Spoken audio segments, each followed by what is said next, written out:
প্রথমে যেদিন তুমি এসেছিলে ভবে, তুমি মাত্র কেঁদেছিলে, হেসেছিল সবে। এমন জীবন তুমি করিবে গঠন, মরণে হাসিবে তুমি, কাঁদিবে ভুবন। মা, মা, ও মা, তাড়াতাড়ি বেরিয়ে এসো দেখি। পল্টু, তা তোকে এত খুশি দেখাচ্ছে যে? পরীক্ষার ফল কি হলো বল দেখি। আমার এক রোল হয়েছে রে দিদি। কি? তুই এক পেয়েছিস?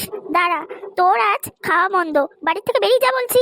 তোর বাবা মাথার ঘাম পায়ে ফেলিয়ে সারাদিন পরিশ্রম করে, কত কষ্ট করে তোকে লেখাপড়া শেখাচ্ছে, আর তুই নাকি ফেল করেছিস। মা, তুমি এসব কি বলছো? তুই চুপ কর বলছি, আমার মাথা গরম করাস না, না হলে তোর জন্য শাস্তি অপেক্ষা করে আছে। মা, তুমি ওকে মিষ্টি খাওয়াবে, তার পরিবর্তে তুমি ওকে বকাবকি করছো। তুই লাই দিয়ে দিয়ে মাথায় তুলেছিস ওকে, এবারে আমাকে একটু বলতে দে। তুমি কি বলবে আর কি না বলবে, আমার কথাটা তো একবার শোনো, তারপরে না হয় ওকে যত খুশি বকাবকি করো।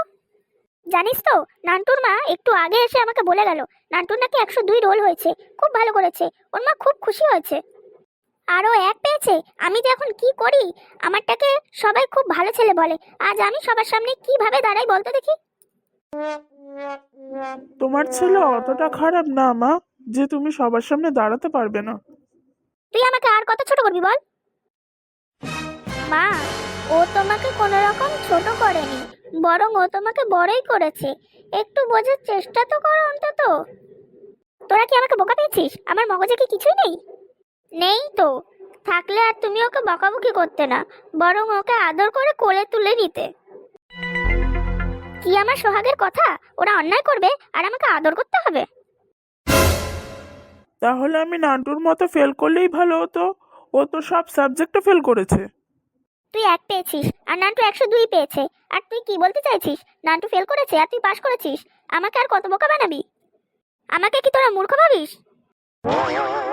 না মা না, আমরা তোমাকে সবার চেয়ে বুদ্ধিমান ভাবি, কিন্তু তুমি না বুঝে আমাকে বকছো আর কষ্ট পাচ্ছ। আমি কিন্তু তোমার আর কষ্ট সহ্য করতে পারছি না। আমি কি বলি বলতো ভাই, মা যে কেন বুঝতে চাইছে না যে তুই সব থেকে ভালো রেজাল্ট করেছিস, সবচেয়ে ভালো নাম্বার ক্লাসে তুই পেয়েছিস। আজ রান্না বান্না সব বন্ধ, হাড়ি আজ উনুনে চাপবে না, এই বলে দিলাম। আমি সারাদিন খেটে খেটে মরবো আর ও ফেল করবে, ফেল। মা আমার, শোনো মা, আমি ফেল করিনি, আমি প্রথম হয়েছি। চুপ কর তুই। তুই যে বললি আমি এক পেয়েছি, আমার ভাই এখন তুই বলছিস আমি ফেল করিনি, আমি পাশ করেছি। মা, ও তো ঠিক বলছে, ও শুধু পাশ করেনি, ও তো সবার মধ্যে প্রথম হয়েছে। হতচ্ছাড়া কোথাকার, আমাকে এক বলার কি দরকার ছিল? এক শুনেই তো আমার মাথাটা খারাপ হয়ে গেল।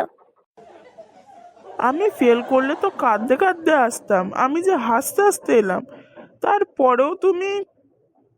এতক্ষণে মাকে আমরা বোঝাতে পেরেছি ভাই।